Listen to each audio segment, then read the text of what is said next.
to Cooper Talk. Welcome to Cooper Talk. I'm your host, Steve Cooper, and remember, I'm only as hip as my guests. And I got to tell you something, people. The gentleman I have on my show, I still remember the first time I heard his music. It was when Year of the Cat came out, and it was in 1976, and I was 13. And I remember sitting in my parents' rec room, as my mom called it, our little den, and we had a stereo, and it was played on either WMMR or WYSP in Philadelphia. And I've been a fan of his for a long time, and he has the most soothing voice, and he's such a great writer and musician, and my guest is Al Stewart. How you doing, Al? I'm doing okay today. How about you? I'm doing well. So let's talk about your career. You've had such a fantastic career. What made you decide to get into music? Were you, as a young kid, were you listening to a lot of music, or what made you go down the path of this wonderful career?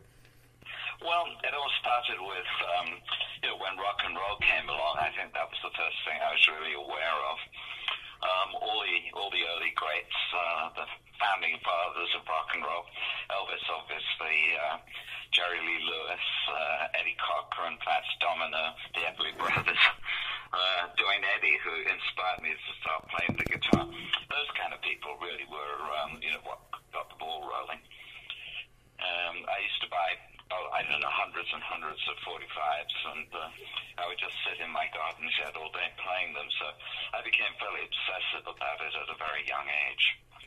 Now, at what point did you decide to play guitar and pursue this career? Well, I got a guitar for the same reason that every other kid of my generation did. Someone who's unknown in America but was the most famous person in England at the time was a guy called Lonnie Donegan. And if you you can ask anyone, starting with the Beatles and Jimmy Page, and you can go through the whole list of, all the English and Asian people, and they all bought guitars because of Lonnie Donegan. I mean, every single one of them. And I can give you a little statistic. In 1956, there was something like 5,000 guitars sold in the whole of England. The following year, 250,000 guitars were sold there because Lonnie Donegan had become the biggest artist in all of British music. He never really made it in America, but all the people he inspired did. So, you can look at Lonnie Donegan as the source of the Nile, really. Now, you get this guitar, you're into it. Where do you start playing? And when do you start writing? Because you've written so many great songs, but did you start writing and playing together when you wanted to get that band going, or did you sit there and decide you wanted to do covers, or how did that work? Well, I started writing songs really, really early. I mean, I got the guitar just before my 14th birthday, and it was a matter of months, I think. I started writing pretty terrible songs. I wrote at least 100 before I got the knack of it. All the early ones are pretty ridiculous. I think the first one was called "Lay Your Bones Down, Jones."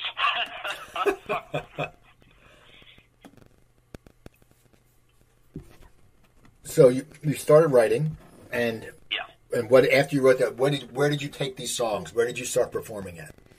Well, I was in school at the time, so I wasn't performing them. Eventually, I left school at just around my 17th birthday, and I immediately joined, they were known as beat groups in those days.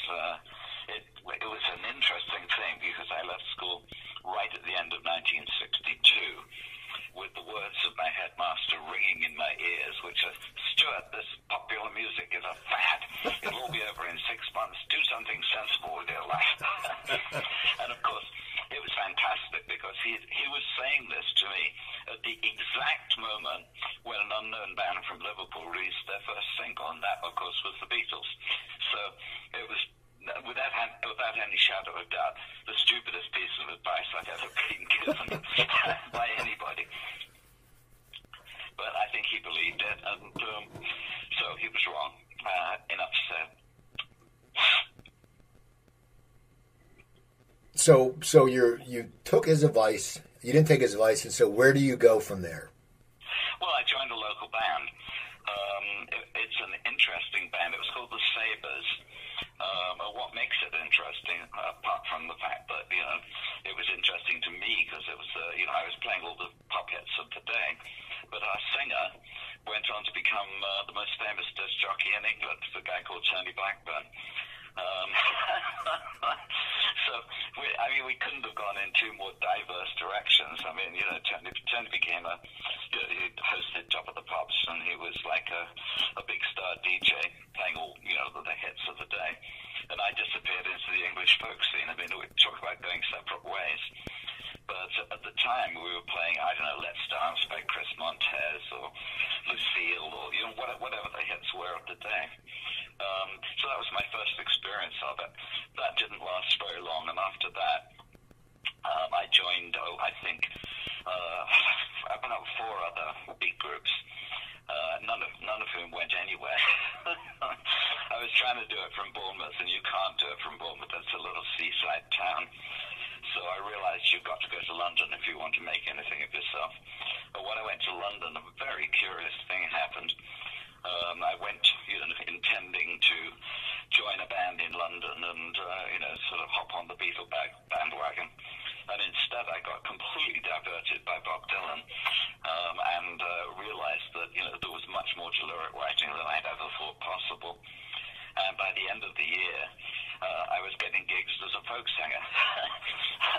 So I sold my electric guitar, and that was the end of my big group aspirations. But, at the time, I wanted to join the Hollies or something like that, Now, when you started the folk, how did Dylan influence you so much? Just when you listened to his lyrics, you went, I want to write them? Or, how did he influence you? Well, it started when I was still living in Bournemouth. I think I was probably one of the only people who had ever heard of Bob Dylan. And I wouldn't have done but for a girl who worked in the record store who was passionate and said, there's this guy called Bob Dylan, and you've got to listen to him. And I said, okay, well, you know your stuff, so I will.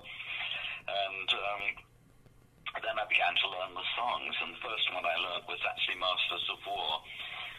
At the time, we had a residency in a rock club in Bournemouth, playing in one of my bands, and they would go to the pub halfway through. You'd play for an hour, then they'd go and have a break for 20 minutes, and then come back and play for another hour. Just for the hell of it, one day when they went over to the pub, I stayed behind, got an acoustic guitar out, and played Masters of War.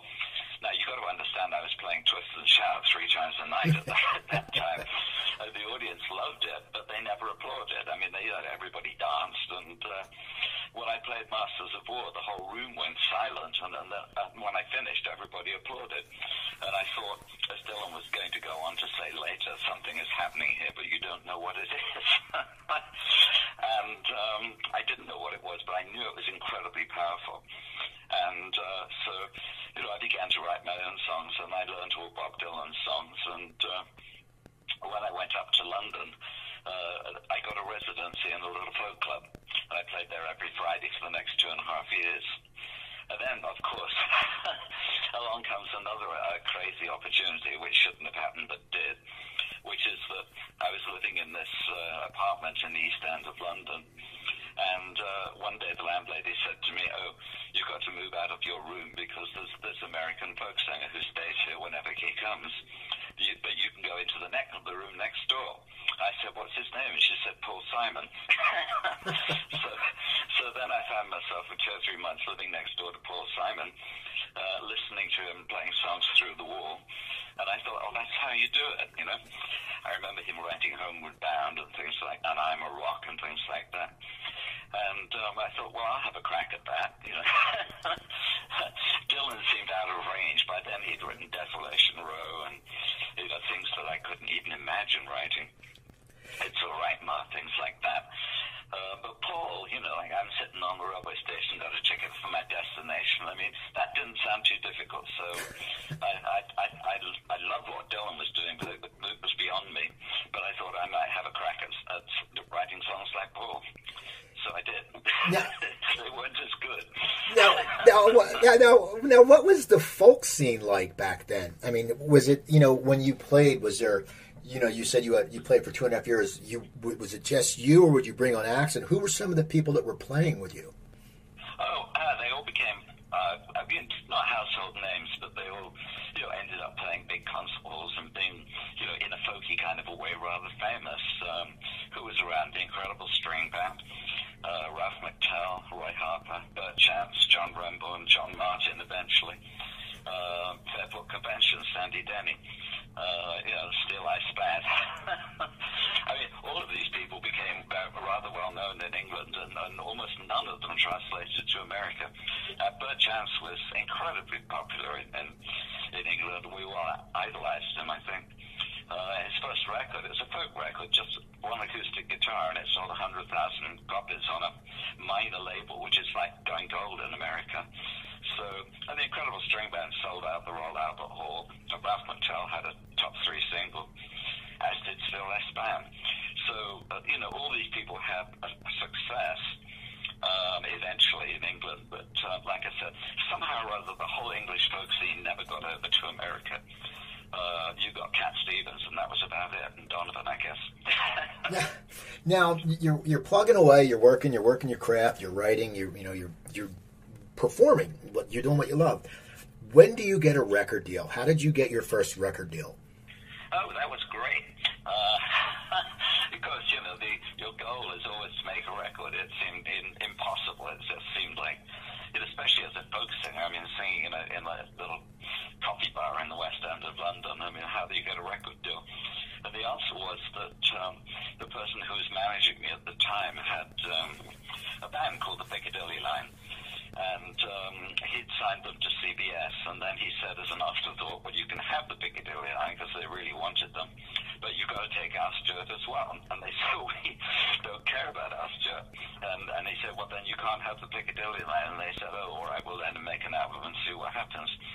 So I literally went in through the back door. Now, what was it like when you got in the studio? I mean, was it, you had the material, was it a little bit nerve-wracking because, once again, that's your goal. You want to get a record deal. Now you're in the studio, and you're like, oh, my God, my goal is coming true. I'm getting a record deal. How was it in the studio for you on that first album? Well, the first album was a complete mess. Judy Collins had made an album called In My Life, which everybody loved. And she'd done it with an orchestra.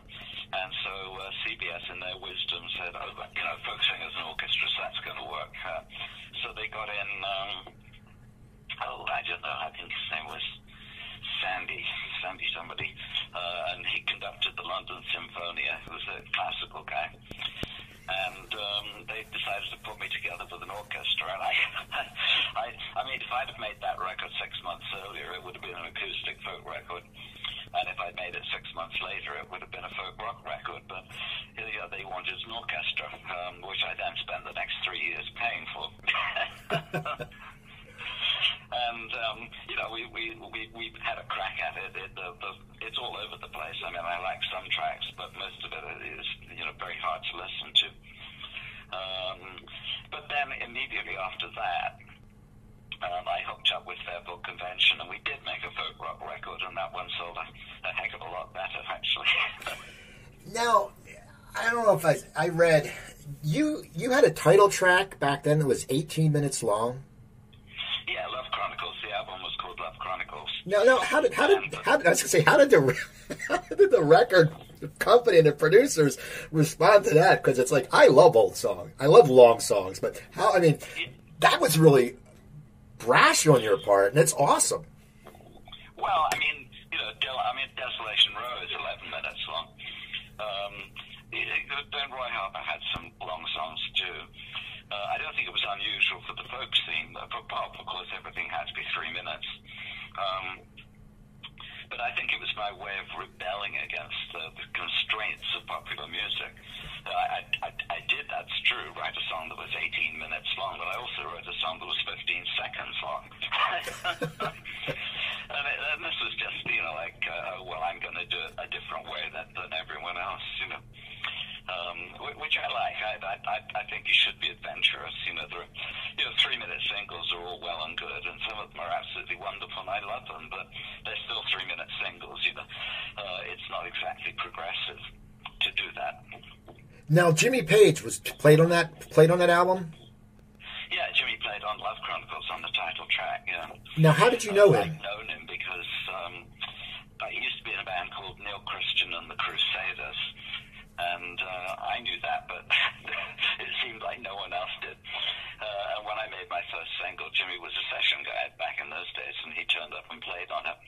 And so I started talking to him about Neil Christian and the Crusaders, and he was thrilled that I'd actually heard of them.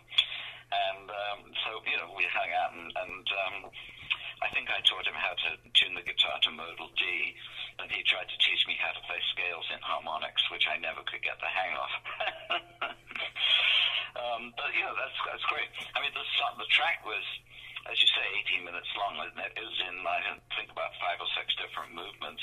And Jimmy literally listened to it once and then played it. And what you hear on the record is he had one run through and then he played that, which is extraordinary to memorize all these different chords and things in one take.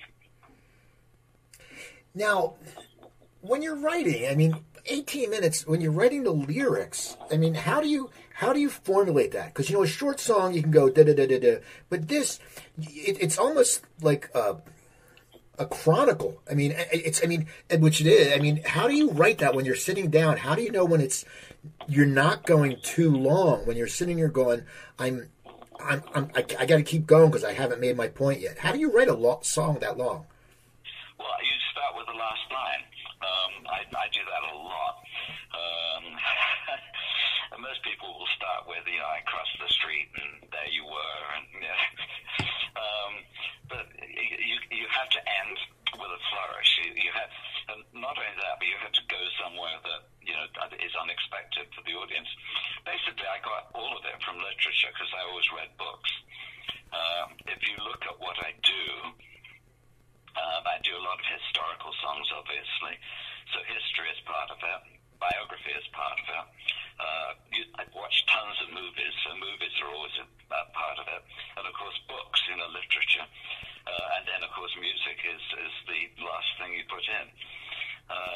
So it's almost like taking all of these elements and putting them in a bucket and stirring, which is not the normal way to write songs. I mean, most songwriters start with a hook or something and build it up into they start with a drum machine. I mean, a lot of popular songwriting is all down to how many beats per minute.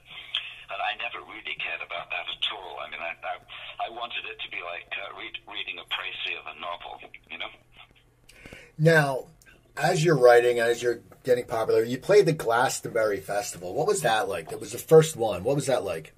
Oh, there were only 1,000 people there. It was in a field. I remember the entrance fee was £1, but somehow or other we didn't have to do that. It was, there were only about 5 bands, I think. But it was completely overshadowed by the fact that was the day that Jimi Hendrix died. So everybody was, really down. I remember that. And then we're in this muddy field and we twanged a few songs and that's that. Didn't think anything of it. I thought, well, that'll never go anywhere. It's just a one-off festival. Of course, it turned into the biggest festival in England. But the first one, there was almost no one there. Now, you're making the albums in England, but you're not getting a lot of U.S. play. When do you start breaking the U.S. scene? Well, the one place I did get played was Philadelphia. And that started very early because really there was like one disc jockey on MMR, as you said. And he decided to play tracks off Love Chronicles. So when I arrived for my first real, beginning American tour, we were playing to, 50 people a night, if we were lucky. All over America, we get to Philadelphia, and the whole place is a zoo.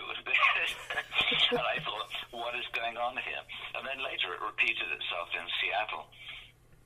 So I had these 2 places in America where I could draw lots of people, Philadelphia and Seattle, and then the whole of the rest of America was a blank canvas where no one had ever heard of it.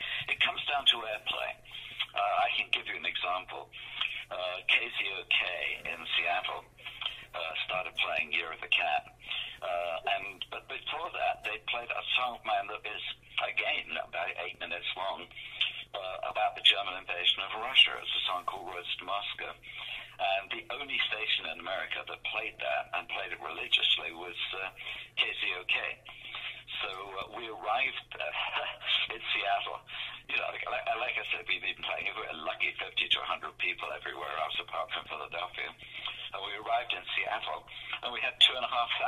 people. What in the world is going on here? And it turned out that it was just this one radio station just playing Roads to Moscow. It actually gets better, believe it or not, because KCOK, sometime in the 70s, they did the top 300 requests in the history of the station. And Year of the Cat, I think, came in at number 79 or something, and I was thrilled. I thought, whoa, I've got a song in the top 100 of all time for KCOK.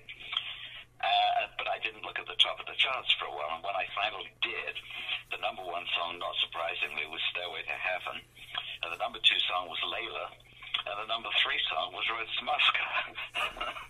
And I thought, my Lord, I mean, that is so astounding. I mean, it still astounds me to this day. And I just think, what if all the other radio stations in America had played Roads to Moscow? Because I think that if they had, that would have been the hit. Year of the Cat would have been the lesser hit.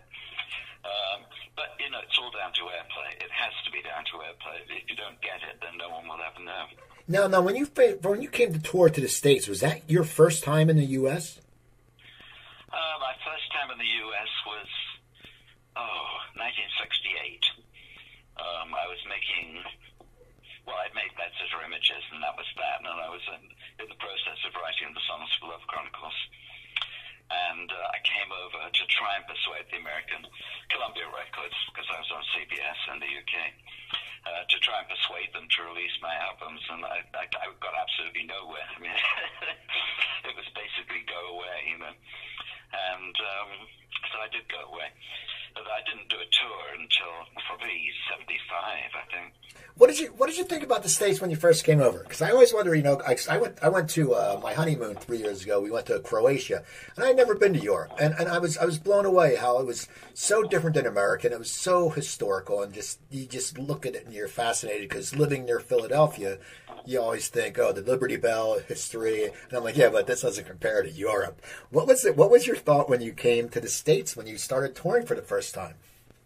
Well, I mean, I'd been sitting I grew up in a thatched cottage in the middle of nowhere in the countryside in England, and I would listen to the radio, and the Beach Boys would come on, and they would be singing "Round, Round, Get Around, I Get Around," and I wish they all could be California girls, and it sounded like sunshine and beautiful women and great music. And outside of that, I'd never had a cheeseburger with French fries. And I thought, I want to go to America, I want to have a cheeseburger, and I want to have a look and see if I understand this culture, because as you say, it's completely different. I think the opposites attract. I mean, living in a thatched cottage 10 miles from the nearest town, you really, as a teenager, you don't want that. You want some excitement in your life, and you want company, and you want to meet like-minded people. And to my way of thinking, they were all in America. Of course, Americans like thatched cottages in the English countryside. So I would have swapped, absolutely any day to get to California back then. But it took some time to arrange. Now, in 75, you start working with Alan Parsons. How did that happen? How did you guys get paired up? Did he look for you? Did the record company put you with him? Or how did that happen? That happened because of a love of wine. I've collected wine really for most of my adult life. And at various moments I've been tempted to actually get into the wine business instead of being a musician, because it's the only thing I really know a lot about. Anyway, Alan was a big wine freak. He loved it. And we went out to dinner, because we used to go out and have elaborate dinners. And halfway through the dinner, I said, I'm making a new album. Would you like to produce it? And he looked at me and said, all right. Then we went back to, I even remember what bottle of wine I was drinking. This is crazy stuff, right? It was a 1966 Chateau Parma. So I went back to talking about that. We had no further discussion whatsoever about it. He said, when you're ready, give me a call and I'll produce it. So that's what happened. Now, when did you start this great affinity towards wine? Because it's like wine is such a tricky thing because, you know, you want to be a wine connoisseur, but then you screw up and you buy something crappy and your friends at a party say, what is this? And you go, well, I thought it was good. But when did you really learning about wine? Well, how did that happen? I knew when it was. It was 1971. I knew what it was. I went into a wine store, and like everybody else at that age, I would try and find something that was, you know, a couple of bucks or something, and $2 chuck. And there were these bottles with numbers on them. And I said, what do these numbers mean? And the wine guy said, oh, you know, this is the vintage Red Bordeaux, the number 1966 or 61 or whatever it is the vintage, is the year that the wine was produced. And I said, well, I've never had one of these before. They seem a bit expensive. And he said, well, try one. So I did. I know what that was, too. It was a 1961 Calon Ségur. So I tried it, and it blew my head off. So every time I did a gig and I had some money in my pocket, I'd go back to our bins. And I just worked my way through. 1961 was a great year in Bordeaux, so I worked my way through all of their 61s and then started experimenting with other years. And then I got into Red Burgundy and started drinking those. And I would steam all the labels off and put them in a book and write comments underneath so that I knew exactly what I thought of them. And I bought lots of wine books and read those. And, you know, by the time, well, after 3 or 4 years, I'd amassed a collection. And then I got really serious about it. I started reading every book that wasn't nailed down during the day, and at night I'd go to wine tastings, big ones, you know, where you can taste either 30, 40, 50 different things. And but I just basically worked my way through pretty much every single French wine there was, and then started on other countries. Robert Parker, who was the most famous wine critic, once published a top 100 wines of the 20th century, and I'd had 63 of them. Wow. I mean, including some really, really, really obscure rare ones. There are some wines I've tasted where probably not more than a dozen people in the world have ever had them. I go all the way back to 1811. And I had the 1811. It came on its 200th birthday. And that, I was just invited because everyone knows I'm a wine freak. So the guy who ran BlackBerry, I think it's a computer company in Canada, invited me to taste the 1811 again. I had to fly to Toronto to do it, but it was worth it because, you know, like I said, there might only be 6 bottles in the world. So you meet Alan, you ask him to produce your album, he produces it, and then all of a sudden, when Year of the Cat came out, were you ready to have this huge hit? I mean, what's that like when you're sitting there? Did you know that album is going to be, you know, really make you huge in the U.S.? No, of course not. I mean, I'd made 6 albums before Year of the Cat, and none of them had been a hit anywhere in the world. And I think Modern Times got to like number 30, which I thought was amazing. But, you know, I'd never had a hit single. I didn't think in terms of singles. I was trying to be a writer. I was trying to write lyrics, you know, and the singles, it was, you know, I loved what the Beatles were doing, and I loved what, you know, the Beach Boys and all those people were doing, but it just seemed beyond my abilities, so I never thought about it. Never thought about being commercial at all. I just thought I wanted to be a good writer. And so Year of the Cat was a shock to the system. When I look back on it, you know, because there was a moment there where we were, you know, almost famous, as the movie says. And it was like visiting another planet. I didn't feel like I belonged. I really didn't think I belonged as a front man on a stage with a band in behind me playing hit records. I mean, I felt like a complete imposter, to be honest. So there was part of me that was thrilled that we had a hit. The rest of me was thinking, well, let's get out of this and go back to being a folk singer again, because at least I know how to do that, you know. Yeah, well, how do you balance that? Because once again, you feel like you're an imposter, but you know you're not, because you've had albums before that. It's not like you're just some guy who, this is his first album and, this. How do you balance that? I mean, because as you're sitting there and you're touring, and as the record company, I'm sure, is saying, we got to get another album out soon, we got to get another album out. How do you sit there, as Year of the Cat is getting bigger and bigger, how do you sit there and plan on what direction you're going to do? Well, if you look at Year of the Cat, now I write historical songs, and I think it's what I'm probably best known for. The first track on Year of the Cat is about a naval battle off the Azores in 1593. The second track is about the Basque separatist movement, the decline and fall of the British Empire, and the crisis in Rhodesia. So there is absolutely, lyrically, there's absolutely nothing on that album that is in any way commercial. I was just trying to make an Al Stewart record. And then the Year of the Cat itself was a tune that our piano player had come up with. And he just said, write some lyrics to it. I put it as the last track on the album because I thought it had, it had no commercial value. And I thought, well, I want them to listen to all the good stuff before they get to that.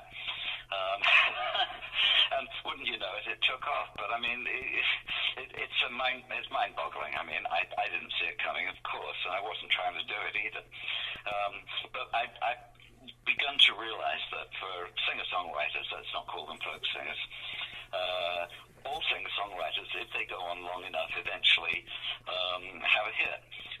It was always accidental, like Steve Forbert had Romeo's tune, Loudon Wainwright had Dead Skunk in the Middle of the Road, Ralph McTell had Streets of London. It just seems like there's a law out there that says that, eventually, if you're a singer-songwriter and you do it long enough, you'll have a hit. And that happened to everybody else, and eventually it happened to me. But I was 30 by the time I had a hit, and I've been doing it since I was 17, so it did take quite a while. Now, how does your life change when you get that hit? You're making more money, I'm sure. You all of a sudden you're like, people are recognizing you more. How did your life change? And the thing is, you were 30, so you were matured because you had been doing this for a long time. But what are some of the things? Did you treat yourself when you started getting a big hit? Like, what was some treats you took there? No, it's ironic. Exactly the opposite is true. As a folk singer, because I only had one acoustic guitar, I was paid pretty well because I was one of the best known folk singers in the UK. So I had no expenses whatsoever. I would put the guitar in the back of the car, drive to, whatever university I was playing at that night. They'd give me a fistful of money, and I'd come back and throw it in a drawer. And it just accumulated. Woo! You start doing 4 shows a week, say, for, I don't know, £500 a night or whatever I was getting paid at the time. And it really builds up very, very quickly. You get drawers full of cash. You don't know what to do with it all. In my case, I bought a Ferrari because I needed to get to gigs and back again as quickly as possible. I'd do the show, and I'd come out at midnight. And if I was in, Newcastle, it's about 260 miles north of London, I had to drive back to London after the show. In my Mini, that would take 6 or 7 hours. In the Ferrari, it took 3. So then Year of the Cat comes along, and all of a sudden the expenses were astronomical. We had to take a band on the road. We needed a road crew. We needed lighting. We needed piano tuners. We needed roadies, management. It just was insane. I think the height of the insanity was that we went to Japan, and I think we took 26 people to Japan. Now, this is a recipe for losing money hand over fist, which is what I did. During the period where Year of the Cat and then Time Passages became hits, I actually made no money whatsoever because it all went to expenses. Whereas when I was a folk singer in England, I was making a lot. So go figure. Now, when you come up with Time Passages, because you said you're a songwriter, you're not writing hits. You're writing from your heart what you want to write. Did the studio pressure you that you needed another hit because you were coming off Year of a Cat? Or did they let you do what you do because they just said, you know what, that's how we're going to get results? No, that's the only time in my entire life that anybody from a record company has ever requested that I do something, and the only request, we'd signed to Arista, and Clive Davis wanted one song on the album that had a saxophone on it and went at 120 beats per minute. So those were my marching orders. And the other 8 songs on the record, as far as he was concerned, I could write whatever I wanted, and he didn't want to listen to them anyway, just wanted the one that would get played on the radio. So the one and only time in my life that I ever attempted to write commercially was I attempted to write Year of the Cat Part 2 and called it Time Passages. It was somewhat tongue-in-cheek, too, because I was kind of kidding around. I wasn't taking it very seriously, but people liked it and they bought it, so hallelujah. But I mean, there are other tracks on that album that I like a lot more and all as well. Well, now, a little after that, you recorded your first live album. What's it like when you record a live album? Is it in your head, like, okay, I got to really get these tracks right, or do you not think about it? I was a touring stand-up comedian for 8 years, and whenever I do an audition tape, I'd always, like, tighten up. You know, like, I'm taping myself, and I was never myself. What's it like when you're taping a live album? Because it's an album, and you want to deliver, but were you just at ease, or was it a few different takes, or how did you do it? Well, if I know I'm being recorded, it feels like the music is being taken down and held in evidence against you. So there is that aspect to it. If it's a normal show and I don't know I'm being recorded, I'm perfectly okay. I half-jokingly always say, I don't get stage fright, I get off-stage fright, because on stage I know exactly what I'm doing. It's only in real life that everything becomes complicated. So, no, I don't think I thought much about it. We just went out and twanged and did what we normally do, Now, after 24 Carats, eventually you get it dropped by Arista. What is that like when you get dropped by a record label? Were you sort of relieved because now you could do what you wanted even though you're doing it? I mean, where did you think your career would go from there at that point? Oh, downhill, I suppose. I mean, I didn't mind. I mean, I didn't get into this business to make money. I didn't get into this business to make hits. I didn't even get into this music particularly to make music.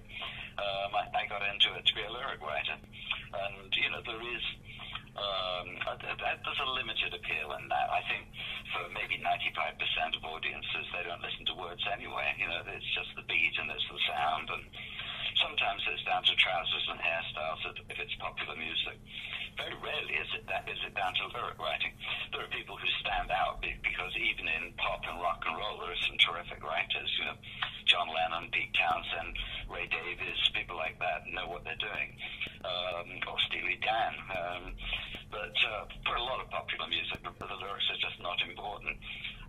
And for me, a lot of that kind of music is not important because I can't listen to a song if at least it's not making some attempt to be original and some attempt to be well written.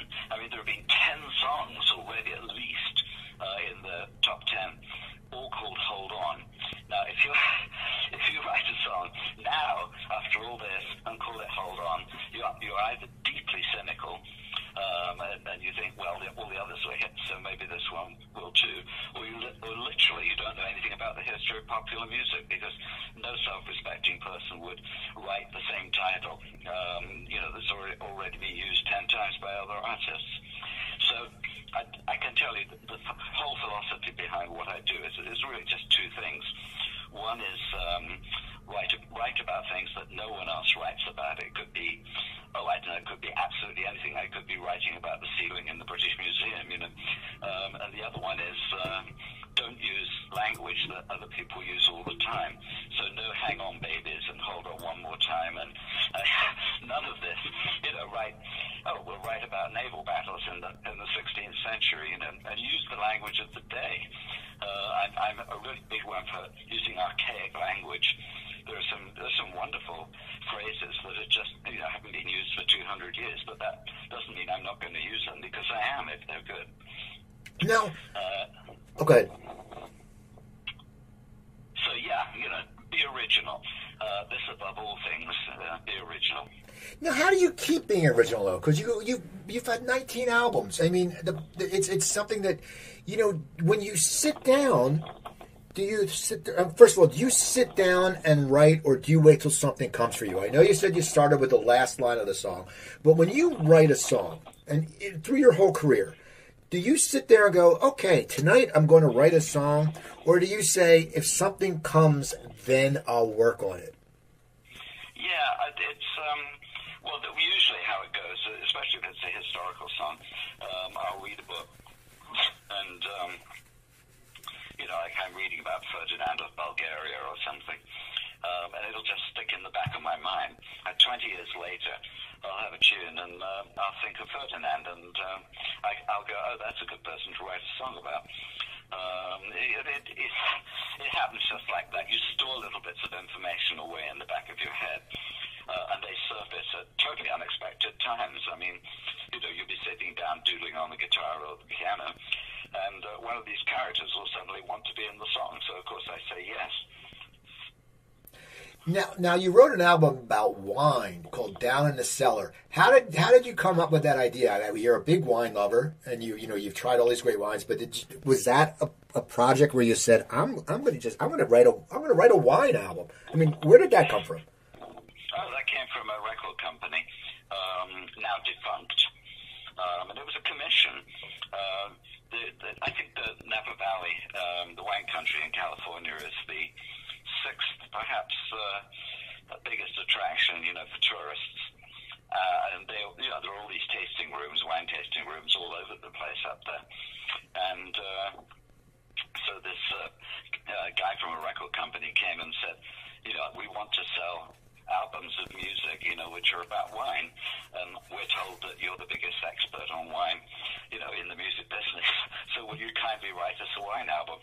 And I just thought it was a challenge, and I thought, oh, yeah. And in the end, I didn't really write it exclusively about wine. It contains other things as well, but most of the songs have references to wine. It produces, very interesting things.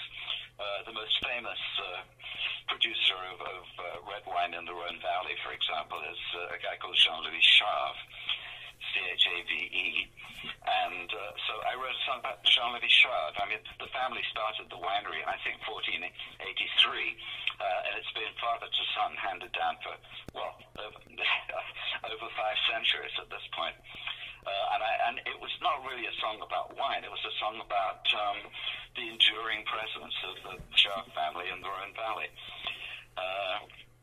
Amazingly enough, I knew Jean-Louis Chave's American importer, and Jean-Louis came over to San Francisco. They had a mammoth tasting. He makes a wine called Hermitage. They tasted, I think, 30 vintages of it, and he was the guest of honor. And after all of that, the next day, they were driving back to the importer's house, and they were driving past my front door. And Eddie said to Jean-Louis Chave, oh, incidentally, there's this guy who's written a song about you. And so they banged on my door, and in comes Jean-Louis Chave, plunks himself down on my settee. I pour him a glass of champagne and play him the song, and I thought he was going to burst into tears. But this is life imitating art. It's just amazing who you meet and where these things take you. In my lifetime, I think almost all the most interesting people that I've met in my life, most of whom aren't in the music business, have been through wine. I go to a wine tasting one night, and this black guy sitting opposite me, and my host, who's mischievous, said, he works for Tamla Motown. So I start talking about, the Four Tops and the Temptations and all the rest of it, and he just looks blankly at me. It becomes obvious to me that he doesn't work for Tamla Motown. So I said, well, what do you do? And he's waving his hand in front of my face, and it's got rings all over it. I don't know what it means. And it turns out that he was Len Swan, and he was the wide receiver for the Pittsburgh Steelers, and he'd won 4 Super Bowls. That's so funny. I thought he worked for Tamla Motown. I mean, this sort of thing happens all the time if you go to enough wine tastings, because people who are serious and collect, really great wine usually have done other remarkable things in their lives, whether it's winning Super Bowls or acting or founding companies or whatever. But I don't know these people, and I wouldn't normally ever come across them in my whole lifetime. I mean, most musicians hang out with other musicians. It's just what they do. I very rarely do that because I like this huge diversity which you get from going to wine tastings. Now, with your musicianship, in 2015 you played Royal Albert Hall. Was that your first time playing there? No, I played there for at least 8 times, I think. What's it like playing there? Because it's a legend. What's it like when you walk into a legendary venue? I mean, do you feel it? Like, I know actors who've been on Broadway, and they feel it. They say the backstages are always disgusting, but when you walk in the building, there's that feel. Is there a certain feel, like it's a different gig when you walk into like a Royal Albert Hall? Yeah, it has so much historical blast to it. I mean, Winston Churchill used to make speeches there.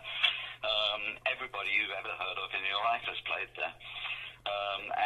Of course, it's the first place that I saw Bob Dylan, so it has a resonance. I think it's an honor to play at the Royal Albert Hall. It really is.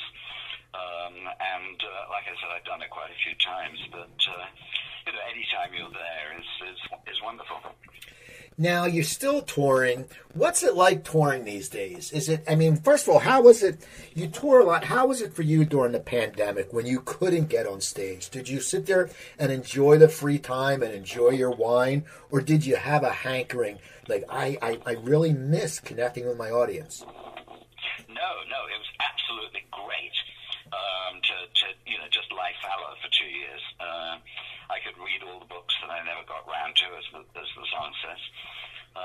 Taste lots of wine and basically hang out and not have to. I mean, my life consists of looking at schedules and just following them. I'll get a schedule and it'll say get up at 8 o'clock, go to the airport, fly to Cincinnati. So of course I do, because that's the job. But not having to do that, I mean, waking up in the morning and having an absolute blank canvas in front of you just seemed absolutely wonderful to me after nearly 60 years of gigging. So I loved having the time off. But we've gone back now. We're playing again, and I like that too. So I think that it clears your head to have a little bit of time off, because if you just tour incessantly, you can't see the big picture. Well, you did a few shows with Dave Mason. What's that like? Because you guys are both legends. I mean, is that cool when you sit there with another guy who's a great musician like yourself, and you've played for a long time, and you've kept your popularity? What's that like? Like, do you guys bond? Did you guys set this up together, or did some company set it up together? Dave's, he's an interesting guy. I mean, he's completely different to me. I mean, he's a much better guitar player. We bonded over in England before the Beatles. There was a group called the Shadows, and the lead guitar player of the Shadows is a guy called Hank B. Marvin, and he is absolutely a legend. I mean, there's no one in England that doesn't know about Hank, and it turned out that Dave Mason was a big Hank Marvin fan too, as indeed is every single person from that generation. Without Hank, you wouldn't have, your Pages and Claptons and things. I mean, Hank Marvin is, again, he's the instrumental source of the Nile. If Ron Jondigan is the vocal source of the Nile, then Hank Marvin is the instrumental one. And Dave's a big fan of Hank Marvin. Well, so is pretty much everyone else. And he can play Shadow songs, and so can I. So, we occasionally will do. We used to play Sleepwalk by Santo and Johnny. I'd play rhythm and Dave would play lead. So, we have those things in common. And for the rest of it, it's just, I'm the opening act usually if I'm working with Dave. So I go on and do my thing and then leave it up to him. Now you're on their new tour. You're playing with a band called The Empty Pockets. How did you hook up with them? Oh, well, that's another complete accident. I mean, we've now done hundreds of shows together, and I think apparently, according to them, we've been doing it for 6 years. It really doesn't seem that long, but I guess it must be. I was doing a double header with Gary Wright. You'll remember Dreamweaver, I'm sure. And so Gary and I were doing a series of gigs together. And Gary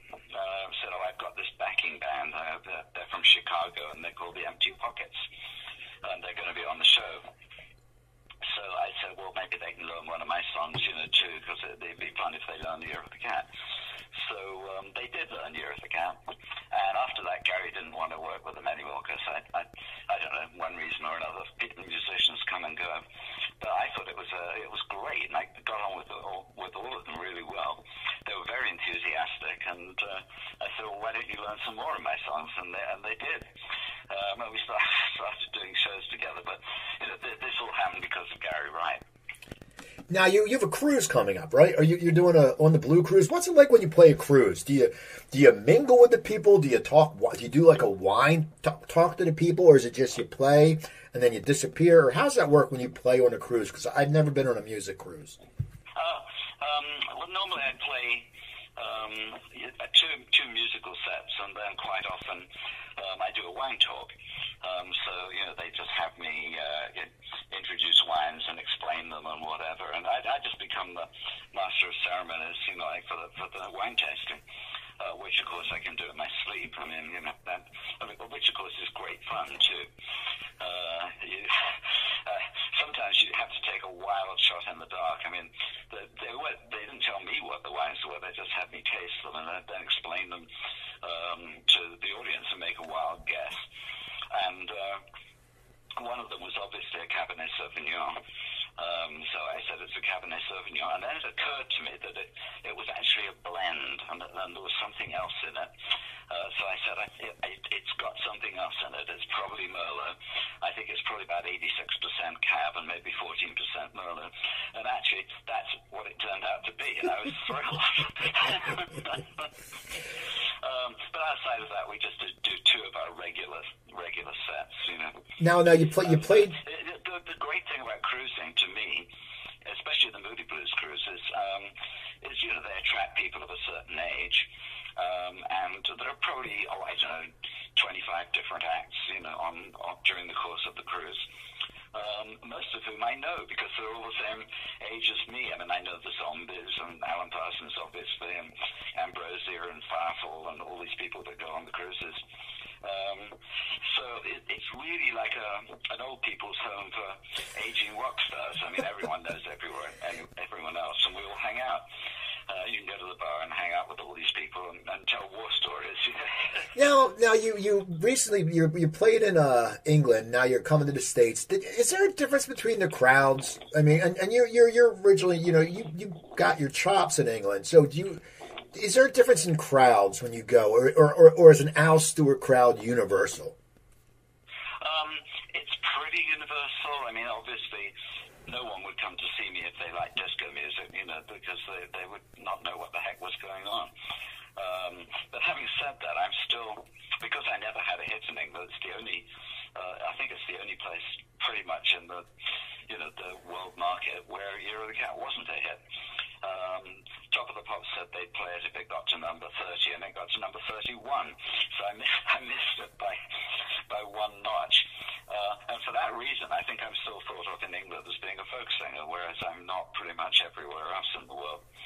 So it's different in that sense. I can still get out the acoustic guitar and go back to my old job, as well as blending with the pockets and the better known things. So yeah, that would be a difference. But apart from that, audiences are pretty consistent. Now, when did you move to LA, and what took you out to that area? Well, I came over to promote Modern Times. I think that was the first time I set foot in Los Angeles.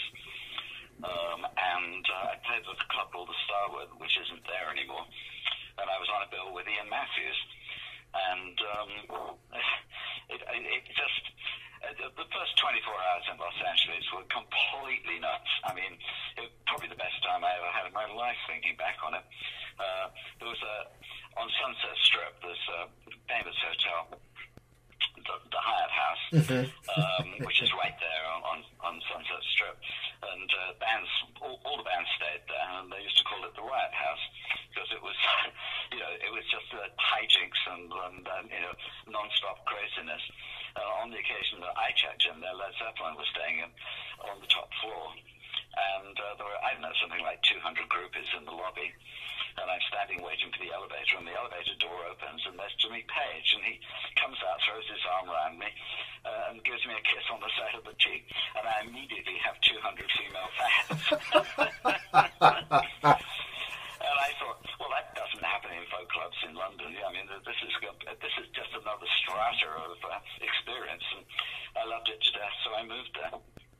Now, one final question. Do you still write a lot? I mean, is that something that's in you, or are you now concentrating more on reading? Or, I mean, how does your process work now? Well, in terms of writing, yes.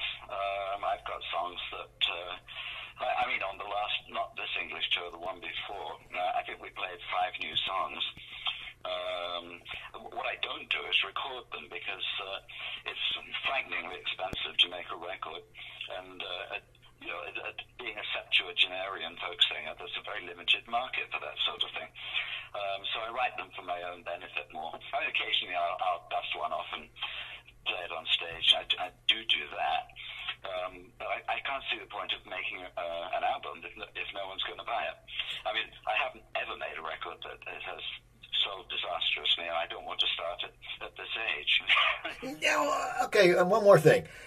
Do people tell you that you just have such a soothing voice? Like, I can listen to your music, and it's just so soothing. I mean, how does one keep a soothing voice? It depends whether people like it or not. I mean, if you don't like it, people say it's fey. It doesn't have any oomph behind it, and it's sort of... Kim Fowley once told me that I came on stage like Donovan on Valium. But he said, Kim is a punk rock producer, so that's what he understands. He produced The Runaways, actually. And I invited Kim to one of my concerts, and because I thought, well, I don't know what he can make of this. I mean, I played Roads to Moscow and Nostradamus and all this heavy stuff.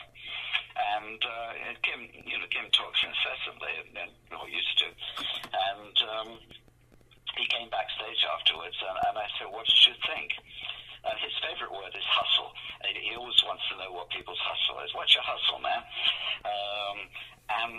So I said, well, what do you think? And he was speechless for all of about 10 seconds, and that never happens with Kim Fowley. And then after he'd thought about it, he pointed at me and he said, you have a weird hustle. and I thought, that is the most accurate way of summing me up that I've ever heard in my life. No one will ever do it more succinctly or better. I have a weird hustle. That is it. Beginning and end of the story. Well, that was awesome, Al. I want to thank you so much for doing the show. I've been a fan. And people, go to alstewart.com. He has a bunch of merch. You can check out all his albums. You can buy all his albums, from his store or from Amazon. It shows his tour dates coming up. He's coming swinging down the East Coast in March, it looks like, in April. And so people check him out. Also go to my website, coopertalk.net. You can find over 930 episodes. Email me, cooper@coopertalk.net. Facebook, Cooper Talk Radio. Twitter, @CooperTalk. I'm Steve Cooper. I'm only as hip as my guest. Don't forget, drink your water, eat your vegetables, take your vitamins, and I'll talk to you next time. Thank you.